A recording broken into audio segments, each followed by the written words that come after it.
c'est bon là? Ouais, attends.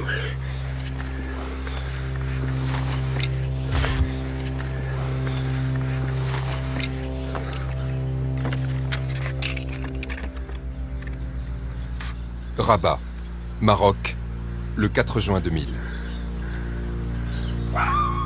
Joseph Tual, grand reporter à France 3, filme au petit matin cette parcelle de terre, grande comme un terrain de football. Des images prises à l'arraché et a priori sans valeur. Seul le journaliste qui enquête sur la disparition de Mehdi Ben Barka sait qu'elles ont un prix. Celui de la vérité. Une vérité qui, 50 ans après, obsède toujours autant.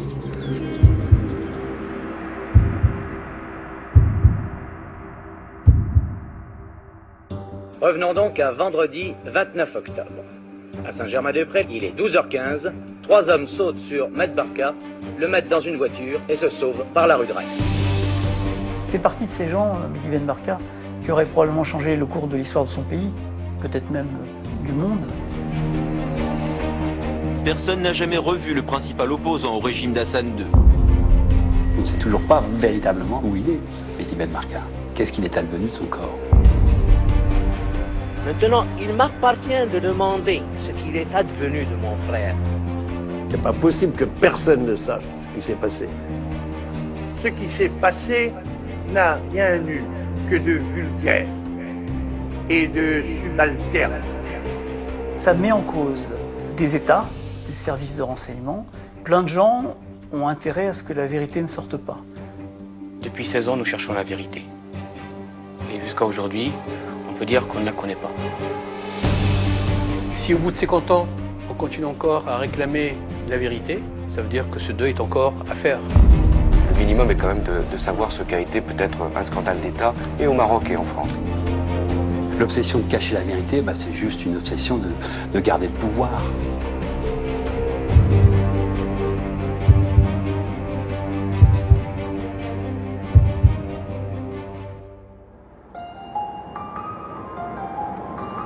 Depuis 24 ans, Joseph Tual enquête sur l'affaire Ben Barka.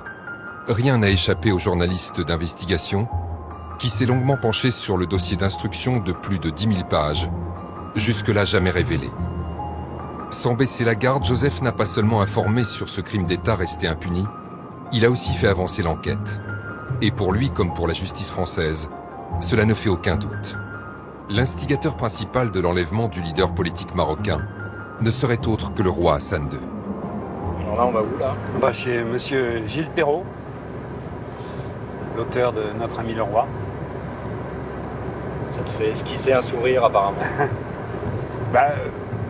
Oui, parce que, enfin, un sourire nostalgique, parce que Gilles Perrault, c'est Notre ami le roi, c'est 1990, et les débuts de mon travail, de ma prise de conscience des affaires marocaines sous l'égide d'Hassan II.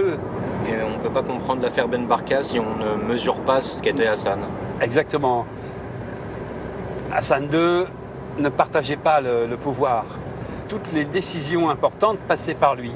La décision d'enlever Mehdi Ben Barka, c'est lui.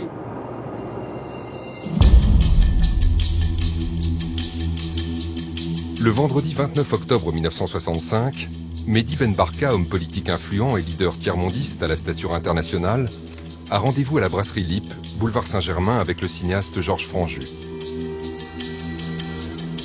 Un truand qui s'improvise producteur pour l'occasion leur a demandé de réaliser, avec l'aide de Marguerite Duras au scénario, un film sur la décolonisation. Aucun d'eux ne le sait encore, mais ce film ne se fera jamais.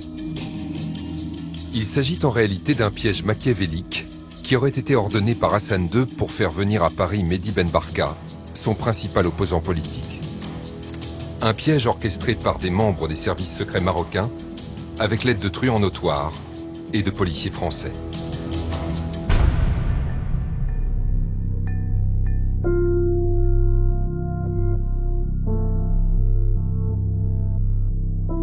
Dans les années 90, Gilles Perrault publie un portrait sans concession d'Hassan II, jusqu'alors ami de la France, et révèle au grand public les contours sombres d'un pouvoir exercé par la terreur.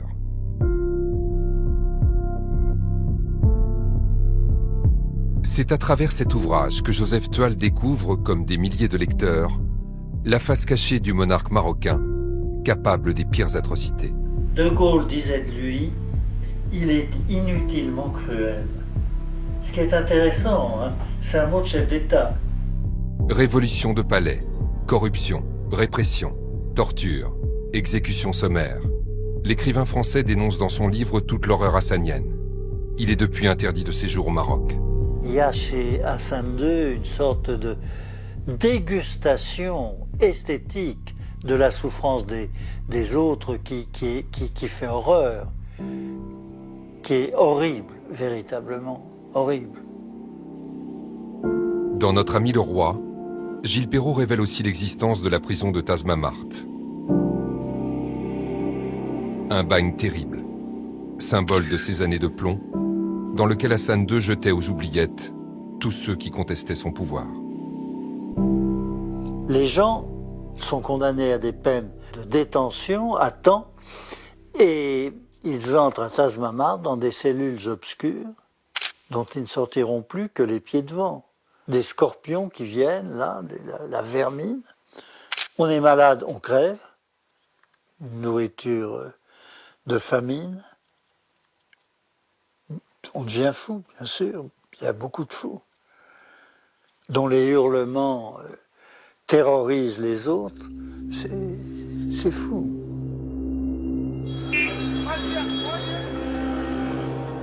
Début des années 60 au Maroc. Période post-indépendance. Mehdi Ben Barka, leader politique de gauche, souhaite en accord avec Mohamed V voir instaurer dans son pays une véritable démocratie.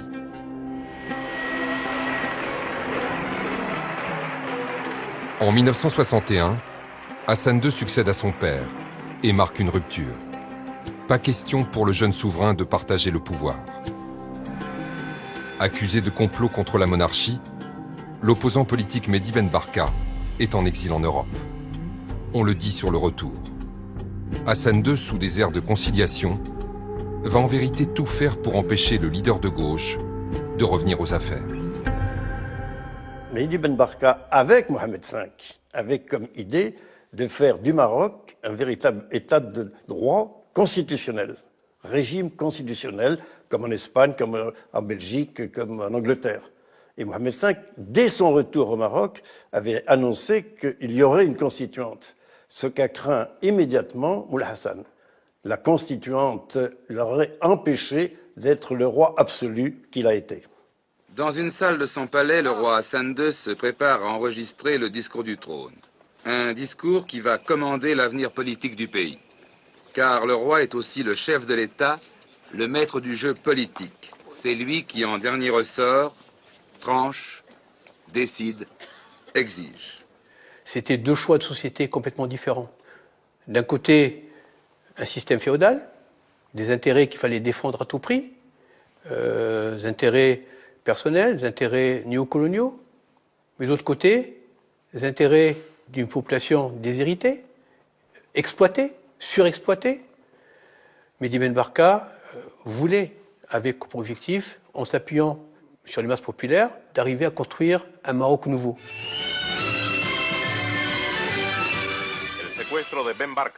Un Maroc nouveau, mais aussi un monde nouveau. Car l'influence de Mehdi Ben Barka ne se limitait pas à son pays. Son combat, forcément de gauche, était international. Aider le Vietnam de deux formes différentes. Podemos ayudar al Vietnam por medio de dos formas diferentes. D'abord, en ouvrant des fronts de lutte partout où nous le pouvons. Donc chacun de nos peuples, en luttant contre l'impérialisme, aide le Vietnam.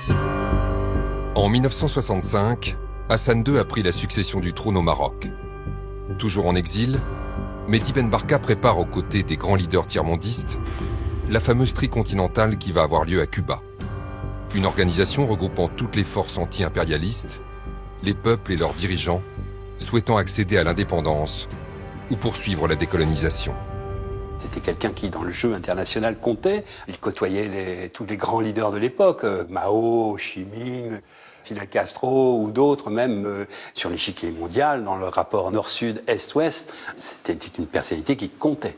Il y avait, si vous vous souvenez de l'époque, dans les années 60, une opposition entre les Russes du RSS et les Chinois. Donc amener les deux à pouvoir se rassembler à une troïka continentale, Mehdi n'a pu l'obtenir qu'en disant ce n'est pas les États qui vont venir, ce sont les peuples. Señor El Mahdi Ben Barka, presidente del comité preparatorio de la primera conferencia tricontinental. Militant pour la démocratie, Mehdi Ben Barka dérangeait le pouvoir de son pays. Et sur le plan international, son engagement en faveur des mouvements de libération du tiers-monde a fait de lui un homme à abattre. Le 29 octobre, au moment de son enlèvement, il présidait le comité préparatoire de la tricontinentale, conférence qui devait réunir les peuples d'Afrique et d'Asie et d'Amérique latine pour mettre sur pied l'organisation de la solidarité des peuples de ces trois continents pour combattre les exploiteurs du Sud, l'impérialisme, le néocolonialisme et la réaction.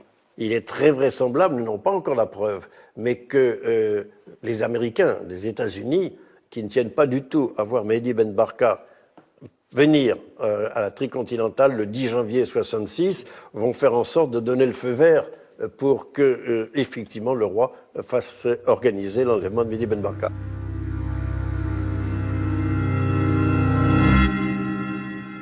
Cette menace sur sa vie existait, nous en avions conscience. Lorsque nous avions quitté le Maroc en 1964, la première fois que je l'ai revu, après 1 an et demi d'absence, au début je ne l'ai pas reconnu parce qu'il portait des fausses lunettes et une casquette, parce que là aussi, en Europe, il ne se sentait pas totalement en sécurité. Donc lui prenait ses précautions, et on savait qu'il prenait ses précautions, et on savait qu'il était menacé par le régime marocain. J'ai toujours dit que le roi était responsable d'avoir voulu faire enlever Mehdi Ben Barka et que finalement, il était coupable de sa mort parce qu'à partir du moment où vous enlevez quelqu'un, vous assumez les responsabilités de vos gestes. En France, aux États-Unis, au Maroc, de nombreuses personnes avaient intérêt à ce que Mehdi Ben Barka disparaisse. Peu importe qui s'en chargerait. Si aujourd'hui plus grand monde ne doute du plan qui a pu être fomenté par le pouvoir marocain de l'époque, Hassan II n'a jamais été officiellement mis en cause. Un premier procès retentissant a bien eu lieu à Paris, 1 an après l'enlèvement. Pas moins de 167 témoins français et marocains ont défilé à la barre. Mais au bout du compte, le verdict n'aura pas permis de révéler les ou le commanditaire.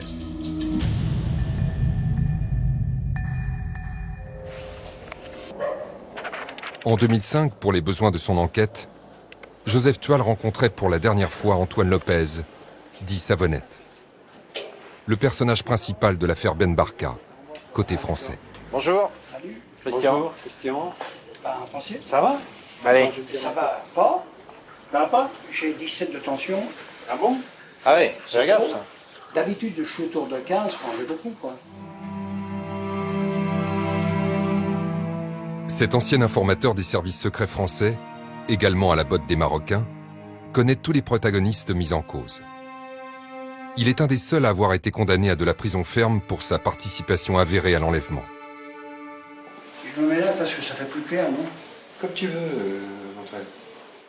En amont de cette interview jamais diffusée, sans se rendre compte que la caméra tournait déjà, Antoine Lopez faisait quelques révélations à Joseph Thual. Tu sais qui était le chef de tout ça? Hassan II. Hassan II, exactement. Ouais. Et c'était un roi. Ben, oui. Si j'avais su que j'allais faire de la tôle, je m'en fous, j'aurais pris du pognon. Parce que Ben Barka, c'était quand même un fouille-merde, hein, au Maroc. Et Hassan II, c'était son ennemi. Il voulait virer, mais Hassan II, Ben Barka. Et il était capable, hein, parce qu'il avait beaucoup de partisans au Maroc. Alors, après, ils ont voulu, les autorités françaises, tout mélanger, apaiser la chose, en me tapant sur la gueule, sans raison. Enfin, ça arrive. Hein. Qui c'est qu'ils ont envoyé en cabane? Mézig. Pas eux. Aucun Marocain. Et pourtant, ils circulaient dans Paris. Alors, disons, s'il y avait quelqu'un qui avait de l'intérêt à faire quelque chose sur Mehdi, c'était les Marocains. Parce que Hassan II jouait sa place. Hein. Antoine Lopez a été condamné en 1967 pour arrestation et séquestration illégale à 8 années de prison. C'est lui qui avait fait le plus de prison dans ce dossier. Il a beaucoup menti, par omission, directement, il a toujours cherché à minimiser son rôle, mais bon, maintenant il arrive à un âge assez important et je crois qu'il est moins vaillant, on va dire. Mon sentiment, c'est une affaire maroco-marocaine, dans laquelle la cheville ouvrière, bien sûr, est Antoine Lopez, qui va mouiller à la fois la police, dont il est l'informateur, et les services de renseignement dont il est l'honorable correspondant, d'une manière très à droite, en se disant si ça réussit, j'en dis un petit peu, mais pas suffisamment, si ça réussit, ils ne le sauront pas, et si ça échoue, je dirais mais je vous ai prévenu. C'est ce qui s'est passé. Les années ont passé, certains protagonistes ont beaucoup vieilli. D'autres sont morts de façon mystérieuse. 2 procès se sont joués à Paris. Pas moins de 10 juges se sont passés le relais. Des dizaines de fausses pistes et des centaines d'articles ont fait les choux gras de la presse. Mais on ne sait toujours pas officiellement comment est mort Mehdi Ben Barka.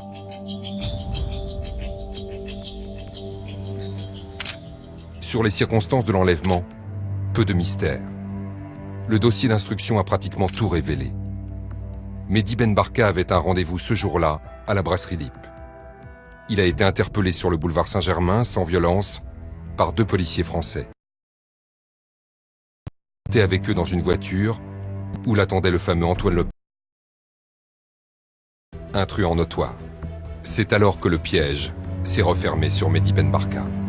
Un piège pour le ramener vivant au Maroc et lui régler son compte au pays. Sa mort sur le sol français serait en quelque sorte un accident. Au bout de quelques heures, Mehdi Ben Barka de lui-même a dit « Moi, je ne vois pas votre personnalité venir, ça suffit, je m'en vais ». Et Georges Bouchèche se serait interposé et il y aurait eu une rixe. Le dernier témoignage en date, sur procès-verbal, dit que Georges Bouchèche l'aurait étranglé, ou du moins serré tellement fort que Mehdi Ben Barka serait décédé des suites de cette rixe. Cette version des faits, Joseph Thoal n'est pas le seul à la donner. C'est la thèse privilégiée dans le dossier d'instruction.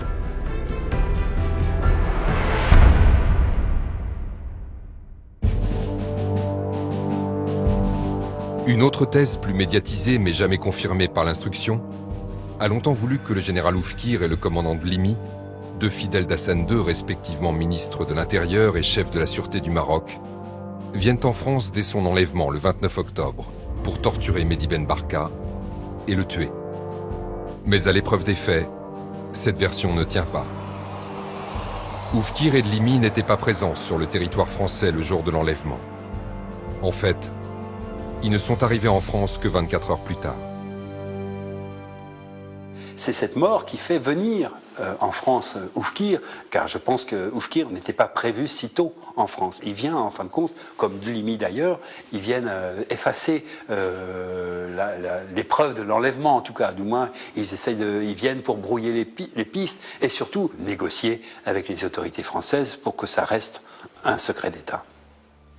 Pourquoi ça tient pas cette merde de micro? Non, parce que j'ai bougé.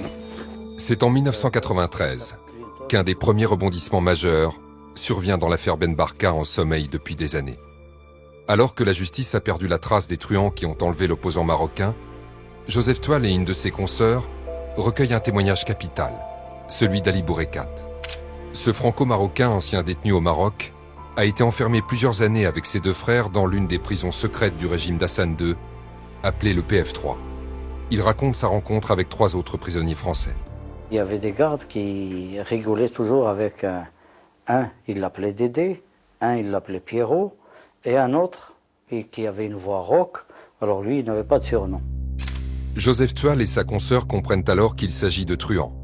3 des fameux truands recherchés depuis longtemps par la justice française dans l'affaire de l'enlèvement de Mehdi Ben Barka. Un temps protégés par les Marocains, ils en savaient finalement trop pour être laissés en liberté. Le premier personnage que je vois, c'était Boussès. Et il m'était très facile de le reconnaître, puisque d'abord c'est un type que j'avais vu en personne et que j'avais reconnu dans les photos. Tout part du témoignage des frères Bourekat. Pour la première fois, on avait une trace physique des fameux truands de l'affaire, à savoir Georges Bouchèche, Leni, Dubail et par ricochet, Palis. D'un seul coup, on avait une trace concrète d'eux au Maroc, puisque eux-mêmes disaient, voilà, nous, on a été détenus pendant plusieurs mois avec eux. Ils étaient nos voisins de cellule. Donc vous avez en face de vous, dans une des cellules, l'un des acteurs principaux de l'affaire Ben Barka. Oui, la cellule juste mitoyenne à la mienne, c'était Pierre Dubail. Et quelle révélation vous fait-il? Et pourquoi vous parle-t-il d'abord? On parle parce qu'il m'a dit qu'eux, ils n'espéraient plus rien. Alors ils m'ont dit, vous avez la possibilité de sortir, nous sommes condamnés. C'est à ce moment-là qu'Ali Boureka rapporte une confidence troublante. La tête de Ben Barka, il m'a dit, elle est là-bas. Il m'a dit, elle est en face. Et il m'a montré exactement l'endroit où elle était. Il m'a dit, elle est à 3 pas devant la cellule qui est juste en face de toi. Et elle est là sur le... Au PF3. Au PF3. Là, il nous révèle ce détail incroyable, à savoir, ce n'est pas le corps de Mehdi Ben Barka qui est rentré intégralement au Maroc, mais seule la tête aurait été ramenée au Maroc et enterrée dans cette petite prison, à savoir le PF3. Malheureusement, la tradition du Makhzen au Maroc étant ce qu'elle sent, on peut penser que le fait de détacher la tête d'un cadavre pour apporter la preuve de la disparition soit quelque chose qui soit possible. Cette façon de faire d'Hassan II, cruelle, correspond bien à cette possibilité qu'effectivement, seule la tête de Mehdi Ben Barka a été ramenée au Maroc comme preuve que son ennemi était bien mort. Afin de ne pas s'encombrer d'un mort difficile à ramener en toute discrétion au Maroc, il aurait donc été décidé d'en ramener la tête. Une preuve plus qu'un trophée de la disparition à jamais de l'opposant gênant. D'autres témoins, dont le médecin personnel du roi, ont déjà évoqué cette thèse et même raconté une scène hallucinante.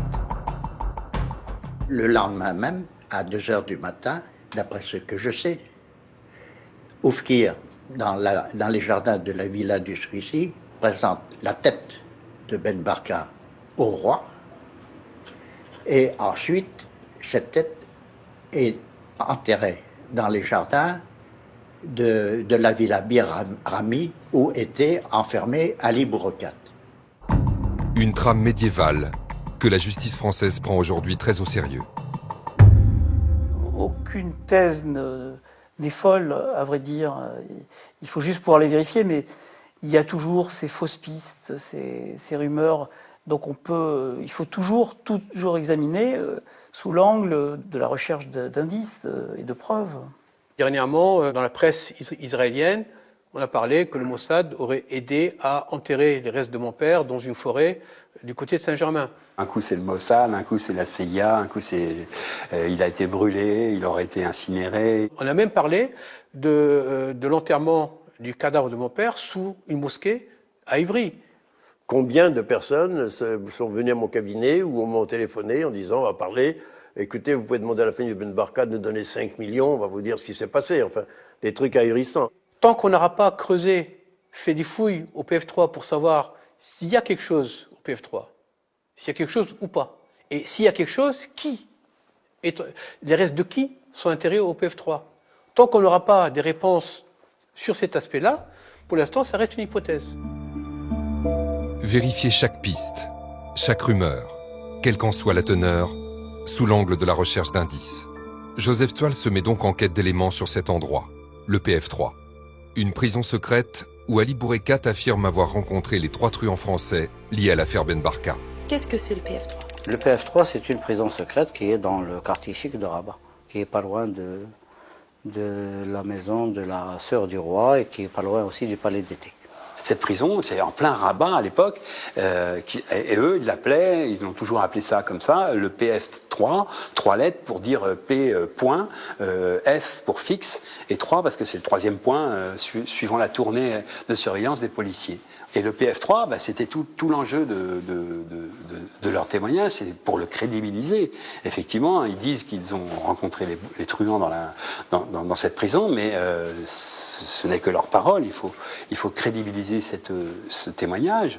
Et je me suis mis en quête de retrouver cet endroit et surtout surtout de le filmer. Nous sommes en juin 2000. Mohamed VI est au pouvoir.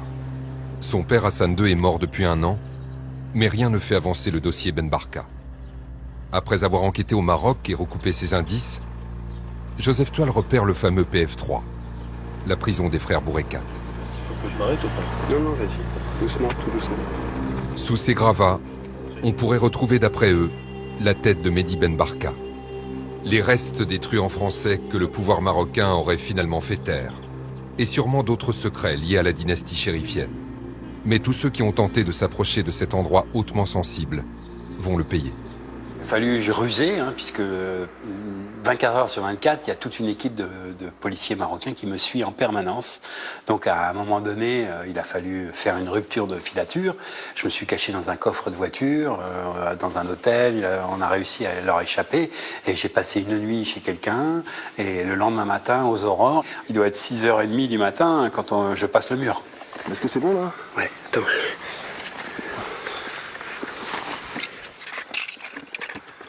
Je suis monté sur les épaules d'un de mes confrères, Ali Emrabet, qui lui a payé cher cette aide qu'il m'a apportée, puisqu'on l'a condamné à 4 ans de prison par la suite, mais c'est probablement ça qui a aussi pesé lourd dans la décision de le faire arrêter. C'est les premières et les seules images intérieures du PF3 tel qu'il était à l'époque en 2000. Alors le PF3 c'est important puisque ils sont enterrés 3 des 4 truands qui ont participé à cet enlèvement, et peut-être plus. Manifestement, c'est un tabou, puisque c'est un lieu qui est gardé, puisque quand on est allé sur place avec les gendarmes de la section de recherche qui m'assistaient, on a vu qu'il y avait un gardien, un chien, du linge qui séchait, des traces de pas, et c'est un lieu abandonné, un terrain vague, avec des hauts murs, en plein milieu d'une partie très résidentielle, à proximité d'ambassades, de résidences d'ambassadeurs. C'est un peu curieux. À ce moment-là, Joseph me dit j'ai pu filmer, etc. Il me raconte comment les bobines sont parties, on peut rentrer tranquillement, et on est dans sa chambre à l'hôtel, et à ce moment-là, Joseph me dit, vous voyez les voitures là-bas, elles m'ont suivi depuis Casablanca, elles vont vous suivre. Et effectivement, je quitte Joseph, les voitures me suivent, mais au moment où je prends 3 jours ou 4 jours après le repart pour Paris, toute une anecdote amusante, c'est qu'on est persuadé que Joseph m'a passé les bandes. Donc ma valise, qui est pourtant la première à partir, j'étais arrivé assez tôt, elle est bloquée, l'avion ne part pas. Alors ils ont simplement soulevé comme ça, ils n'ont pas vidé la valise, mais ils ont regardé s'il y avait des bandes. Si Joseph Tual n'y va pas avec sa caméra et ne filme pas l'endroit, et si la cassette n'est pas intégrée dans le dossier, cet endroit, il n'existe pas. Donc c'est déterminant. Pour être sûr que c'est bel et bien le PF3 qui l'a retrouvé, Joseph montre ces images à Midad Bourekat, incarcéré comme son frère Ali à cet endroit. Je suis surpris, c'est formidable. Comme si je viens d'arriver au PF3. C'est bien là. Les cellules étaient véritablement là. On voit encore les traces des murs. Et j'étais à la deuxième, en partant de la droite, là. Il y a de cela plus de 24 ans. Là, ça change effectivement la donne, puisque de témoignages verbaux, on passe à une vérité claire et nette, établie, à savoir que le PF3 existe bien, je l'ai trouvé. Le juge, après, y est allé lui-même, même s'il n'a pas pu faire une perquisition en bonne et due forme, mais le lieu existe et il ne peut pas être nié. Au cours de leurs entretiens avec la justice ou avec Joseph, les frères Bourekat ouvrent peu à peu la boîte de Pandore. Selon eux, le PF3 cacherait un charnier en plein Rabat. C'est un véritable cimetière, le PF3. Il creusait une très grosse fosse, il les jetait et puis il mettait de la chaux vive. Vous avez vu et assisté à l'enfouissement de moins 30 corps. Ah oui, ou même plus. Au cours de 2 ans que nous sommes restés là-bas, dans notre cours, ils sont venus 5 ou 6 fois. Et à chaque fois, je n'ai pas compté les corps, mais à chaque fois, ils étaient entassés dans la camionnette. Alors je pense qu'il y a une telle réticence pour qu'on aille à cet endroit-là et qu'on le fouille, qu'il y a forcément des éléments de vérité au PF3. On peut le déduire. Si on ne veut pas qu'il s'y édifie un bâtiment, c'est qu'on ne veut pas qu'il y ait des fondations et donc des fouilles. Ni judiciaires, ni immobilières. Joseph ne lâche pas l'affaire. Le journaliste revient sur les lieux quelques semaines plus tard et réalise un nouveau reportage sur le PF3, au nez et à la barbe de ceux censés le surveiller. Il reste quelques points d'ombre de la période Hassan II. Des associations marocaines de défense des droits de l'homme estiment en effet à 600 le nombre de disparitions politiques encore non élucidées. Reportage, Joseph Tual, Alain Chabot. Une rue tranquille dans un quartier huppé de la capitale marocaine. La résidence de l'ancien ministre de l'Intérieur, Driss Basri, se trouve à quelques dizaines de mètres seulement. Nous filmons discrètement. Le sujet est sensible. En ce début juillet, les maçons sont au travail. En quelques jours, ils ont surélevé ce mur qu'ils enduisent maintenant de crépi. Un mur qui masque une ancienne prison politique, le PF3, de sinistre réputation. Mais notre caméra a attiré l'attention. Une voiture de policiers en civil nous rattrape aussitôt. Ses occupants nous prennent plusieurs fois en photo. Un deuxième tournage qu'on a effectué au Baroque, pour voir ce qu'il était advenu du lieu. Et comme ces images, on prend sur le fait, entre guillemets, les maçons en train de maquiller le lieu, puisque de restaurer ce fameux mur et de lui changer son aspect, à certains endroits de le remonter. En gros, ils sont en train de modifier l'aspect extérieur et intérieur du lieu pour, j'imagine, mieux le cacher. Et on apprendra par la suite qu'ils ont planté des centaines d'orangers au cordeau à l'intérieur, et voilà. Mais pour masquer le lieu. Ben, peut-être que les autorités pensent que le temps va faire oublier la réalité de ce PF3 et de ce qu'il y a eu dans ce PF3. Les autorités pensent peut-être qu'en y plantant des orangers, on va oublier qu'avant ce lieu était un lieu de séquestration extrajudiciaire. Des orangers donc, pour faire oublier les horreurs du PF3. Le terrain appartient aujourd'hui à la gendarmerie royale. Il est strictement interdit d'y pénétrer. Qu'à cela ne tienne, Joseph poursuit ses investigations sur Internet. On retrouve le lieu en plein Rabat, quartier des Souissi. Toutes les villas sont équipées de piscines. C'est un quartier chic de Rabat. Grâce à un logiciel bien connu qui permet de revenir quelques années en arrière, voilà ce qu'il a découvert. Quand on remonte dans le temps, on voit le moment notamment où ils ont planté au cordeau tous les orangers. On voit les petits points. Vous voyez tous les petits points. On s'aperçoit que les orangers qui ont été plantés à l'époque ne poussent pas uniformément sur toute la parcelle. Là, c'est celle-ci, janvier 2014, elle est vraiment parfaite parce qu'avec le jeu d'ombre, on voit bien les orangers se développer normalement à la gauche de la parcelle et tout au fond, ça marche pas du tout.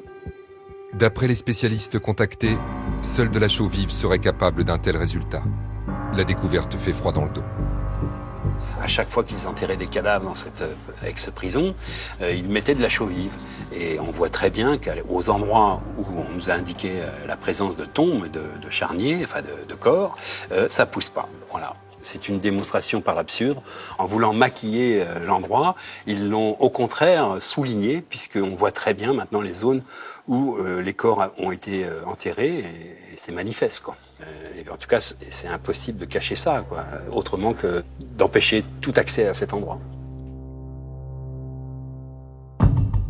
En 2001, alors que la justice française cherche à en savoir un peu plus sur ce PF3, l'affaire Ben Barka est subitement relancée par les pseudo-révélations d'un certain Ahmed Boukari, soi-disant ancien membre des services de renseignement marocains. Sur la base de l'article choc de l'Express publié en 1966, cet homme accuse Mohamed Oufkir, ex-bras droit de Hassan II, d'avoir poignardé Mehdi Ben Barka et fait dissoudre son corps dans une cuve d'acide. Schéma à l'appui. L'acide, c'est du cinéma. Un corps, pour disparaître, même dans l'acide, c'est plusieurs mois, parfois 8-10 mois, d'après les spécialistes de ces produits. La cuve d'acide très cinématographique ne convainc pas grand monde. Par ailleurs, Boukhari va commettre une erreur.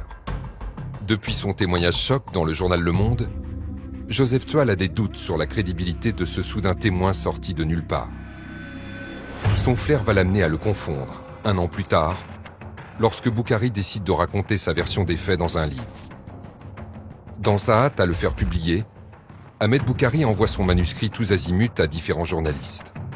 Problème, il écrit dans l'un d'entre eux qu'il était à Rabat le jour de l'enlèvement et dans un autre qu'il se trouvait à Paris. Pourquoi changer de version? Quelle est la bonne? Joseph propose à un de ses confrères d'aller l'interroger au Maroc.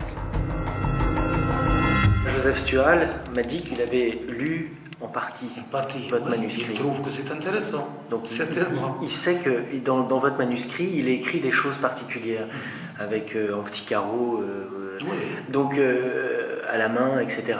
Dans ce manuscrit, lui, il a lu que vous étiez à Paris. Non. Et vous dites que vous étiez à Paris. Non, c'est pas vrai. C'est pas vrai, ça. Il me dit, je l'ai lu, et il m'a montré les parties où il y a marqué, il y avait quelqu'un qui était chargé de la surveillance de bouche sèche, et c'était moi. Oui. Non, c'est pas vrai, ça. Mis face à ces contradictions, le prétendu témoin perd ses moyens. Ça, je ne veux pas parler de ça. Je vous l'interdis complètement de parler de ça. De parler de quoi? De ce que vous venez de dire. Je vous prie d'arrêter ça, de ne pas filmer ce que je dis actuellement. D'accord. Voilà, et je vous demande d'arrêter tout de suite. Mais vous avez eu suffisamment de... Bien sûr, non, mais moi je voulais simplement... Je vous demande d'arrêter immédiatement. Voilà. Parce que Joseph nous a dit que... Voilà, je vous demande d'arrêter immédiatement. C'est une interview qui n'a jamais été diffusée, malheureusement. Et son attitude pendant l'interview, là, est-ce qu'elle... elle est claire, il veut surtout pas qu'on en parle de ces deux versions, parce qu'effectivement, ça fait tomber tout son témoignage. Enfin, c'est pas possible, le don d'ubiquité n'existe pas, jusqu'à preuve du contraire, il ne pouvait pas être à Rabat et en France en même temps. Le mensonge de Boukhari discrédite totalement son témoignage. L'homme a-t-il été manipulé par les services marocains pour faire oublier les mystères du PF3? Il n'empêche.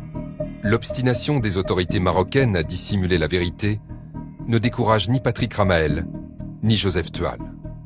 Des témoins liés de près à cette affaire sont encore en vie au Maroc. Le juge et le journaliste vont les identifier. Larbi Chtouki. Son nom est cité dans quasiment toutes les pages du premier dossier d'instruction. C'est lui qui aurait recruté, organisé et synchronisé l'enlèvement de Mehdi Ben Barka. Et pourtant, Chtouki, c'est le fantôme de l'histoire. C'est celui que personne n'a jamais retrouvé. Et pour cause, ce n'est pas sa véritable identité. Il s'appelle en fait Miloud Tounsi.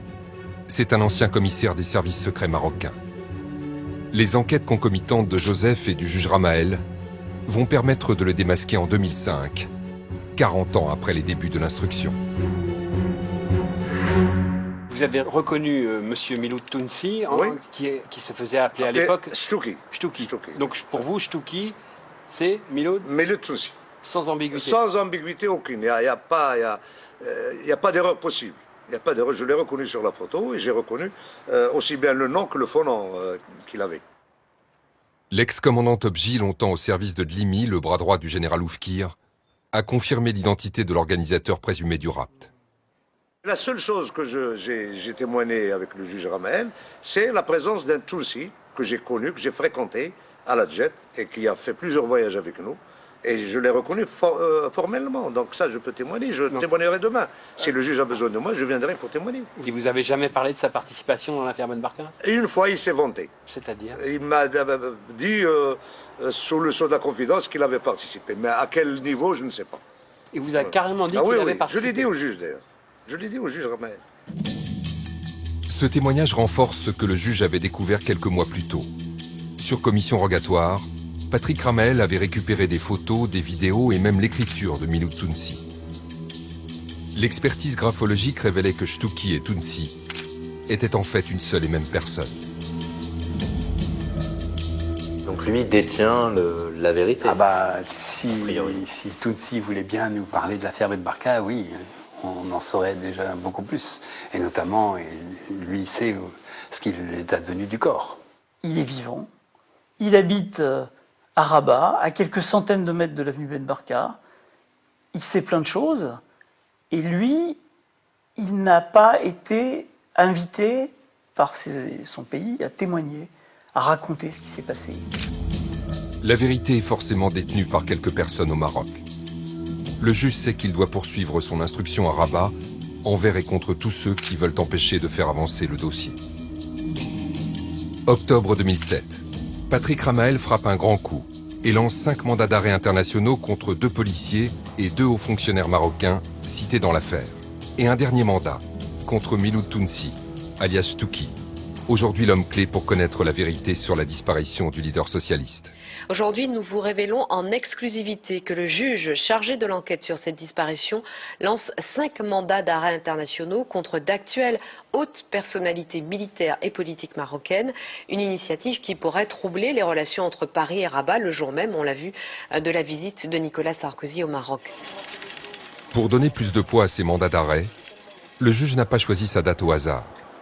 Le 22 octobre 2007, jour de la visite au Maroc du président français. Furieux d'une telle audace de la part de la justice française, le protocole marocain annule le dîner officiel prévu le soir même. Furieuse l'était Rachida Dati, ministre de la Justice à l'époque. Furieux l'était également Nicolas Sarkozy, qui effectuait sa première visite en tant que chef d'État à l'étranger.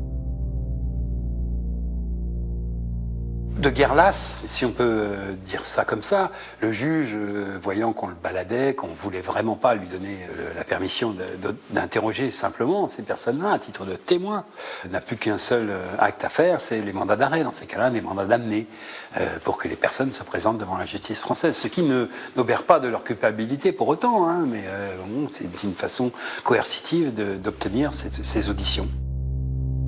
Nicolas Sarkozy, il estime que ce genre de révélation à ce moment donné, c'était pour gâcher son voyage. C'est-à-dire, en gros, c'était pas contre les Marocains, mais contre lui. Lui, dès que ça l'arrange pas, c'est toujours contre lui. Mais bon, dans le cas présent, ce n'était qu'un accessoire. Pour avoir un retentissement médiatique, c'est tout. Mais un accessoire quand même. Depuis des années, nous attendions du Maroc l'exécution de commissions rogatoires précisément touchant ces personnes. Le gouvernement marocain, sans doute par la pression des sécuritaires n'agissant pas, il était temps que M. Ramael décide de prendre une pareille décision et décide des mandats d'arrêt internationaux. Depuis 2003, le Maroc et ses commissions rogatoires, elles ne sont pas exécutées. Il y a bien un refus marocain et on a complété avec le PF3, on a complété, etc. En fait, tout ce qu'on a pu savoir, tout est lié. Or, c'est niet. 2003, 2005, commission rogatoire, renouvelée, plusieurs reprises, rien. Peu avant de quitter mes fonctions, j'ai fait une démarche inhabituelle pour moi, qui était d'aller rencontrer un haut responsable du Parti socialiste pour faire passer le message au président Hollande en lui disant que la France se grandirait à faire que la vérité avance, que des pressions soient exercées auprès des autorités marocaines et que les mandats d'arrêt, première démarche juridique simple, soient diffusés. Et je m'attendais à peut-être un plus grand enthousiasme de la part de mon interlocuteur, qui a transmis, m'a-t-il dit, mais je ne crois pas avoir aperçu que les mandats d'arrêt avaient été finalement diffusés. Donc je crois que cette démarche a été inutile. On voit bien que notre action, qui a duré, donc cette action de ces comptants, pour empêcher le dossier, pour empêcher l'étouffement du dossier, pour continuer à se battre pour connaître la vérité, cette action gêne. Ni le Maroc ni la France ne tiennent à faire avancer ce dossier. Au contraire, il y a comme une obstination à bloquer son instruction.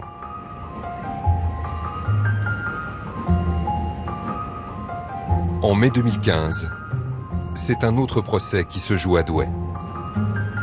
On va assister au procès en appel de l'avocat historique de la famille Ben Barka, qui est accusé de violation du secret d'instruction parce qu'il le revendique d'ailleurs, qu'il a informé la presse qu'il y allait avoir des mandats d'arrêt contre une personnalité marocaine.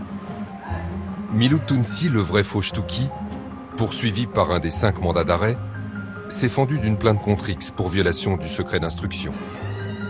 Un comble pour la justice française qui recherche ce fugitif depuis 50 ans pour complicité d'assassinat. C'était dans toutes les sauces. C'est mon procès là, qui faisait. Il ne s'est évidemment pas présenté au procès. C'est une farce judiciaire qui se joue ici. On est toujours dans le cadre de l'intimidation. C'est tout. Je crois que Maître Kabila l'a très bien résumé. C'est nous faire perdre du temps et mettre des entraves à chaque fois à l'avancée, enfin les tentatives d'avancée de la justice pour la vérité. Non, il dit même pas ça, il dit je ne parle pas à la presse. L'avocat marocain qui défend Miloud Tounsi refuse toutes les demandes d'interview de Joseph. On peut vous parler un petit peu ou pas? Je ne parle pas à la presse. Je voulais vous saluer simplement. La caméra est éteinte. Je sais pas. Vous savez de loi, monsieur, vous êtes dangereux. Qui alors pour éclairer la presse et la justice sur ce crime resté impuni? Qui pour faire avancer le dossier?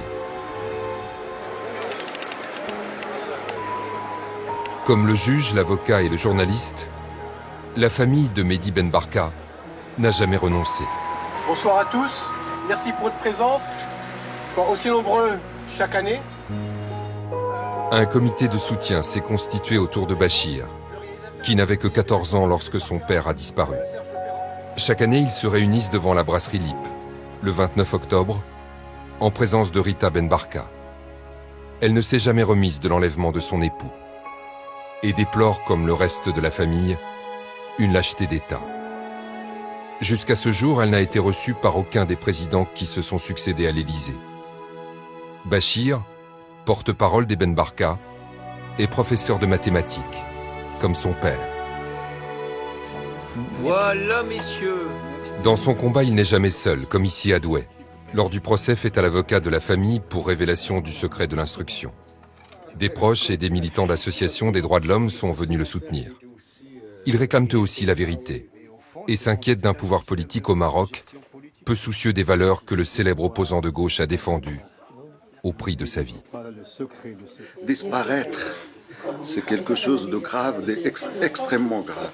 Et donc lui, comme opposant politique, il devient le symbole de la lutte de tout un peuple pour la démocratie, pour la vérité, pour la justice et pour l'état de droit. Et derrière tout ça, c'est tout ce système, ces appareils qui bloquent la vérité de Ben Barka, qui bloquent aussi toute cette vérité-là. Il reste des gens impunis à la tête du pouvoir. Est-ce que les jeunes là, qui ont défilé ces derniers temps, qui ont le mouvement du 20 février, ils réclament somme toute un peu la même chose? Donc ce que voulait Mehdi Ben Barka n'est toujours pas acquis au Maroc. C'est d'une autre génération qui l'exprime à sa façon aussi. Il parle de justice sociale, il parle de liberté, de dignité, il parle de tout ça, mais au fond, Ben Barka, c'était aussi ces valeurs-là. Oui, d'accord. Joseph, à bientôt. Allez, au plaisir. Au plaisir. On aura quelques procès encore, je pense. Il n'y a pas de souci. On est là. Allez, au revoir. Est-ce que je vais en vouloir à des truands, des minables, qui, peut-être même sans savoir ce qu'ils faisaient, ont contribué à mettre fin à la vie, donc à stopper un espoir, pas seulement pour un espoir du Maroc, mais un espoir pour le tiers-monde? Est-ce que je vais en vouloir à des hommes politiques qui ont accepté qu'un crime soit commis sur le territoire français? Pour en vouloir à quelqu'un, il faut d'abord savoir à qui on vouloir. Et pour savoir à qui on vouloir, il faut déjà connaître la vérité. Si j'ai des regrets, c'est de me battre aux côtés de la famille Ben Barka, qui se bat admirablement depuis, c'est de ne pas avoir la vérité. Et surtout, moi, ce qui me choque profondément, c'est d'avoir en face de nous des lâches, incapables. Comment est-ce que ces gens n'ont pas le courage, 50 ans après, de venir dire la vérité et de dire à Madame Ben Barka, oui, effectivement, voilà ce qui s'est passé. Et Mehdi a été enterré à tel endroit. Le rôle d'un journaliste, c'est d'informer. Et bien, une fois que j'aurai trouvé, je pourrai informer correctement, avec des preuves, des faits concrets, des faits simples. C'est pas de la colère, c'est de la tristesse de voir que dans un système judiciaire français, n'est pas aidé pour faire avancer la vérité sur une affaire et que dans quelques années, il sera trop tard. Parce que les protagonistes, c'est ce qu'on veut, ils vont mourir forcément. Je crois qu'avec un peu plus de courage de la part des autorités politiques marocaines, françaises, on pourrait peut-être un jour aller se recueillir sur la tombe de Mehdi Ben Barka.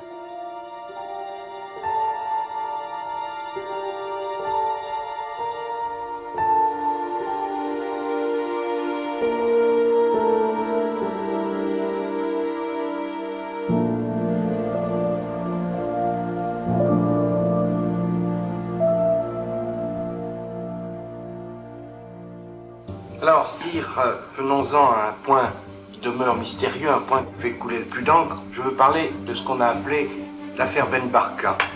L'assassinat politique n'a jamais été et ne sera jamais dans l'éthique de la monarchie marocaine. Soyez assurés que j'ai été moi le premier outré et révolté quand j'ai appris la disparition de M. Ben Barka. Toujours est-il, c'est que je l'ai dit dans une déclaration, j'ai toujours tenu à pouvoir accomplir mon devoir de croyant, à entrer dans une mosquée en n'ayant pas sur mes mains la moindre tache de sang innocent.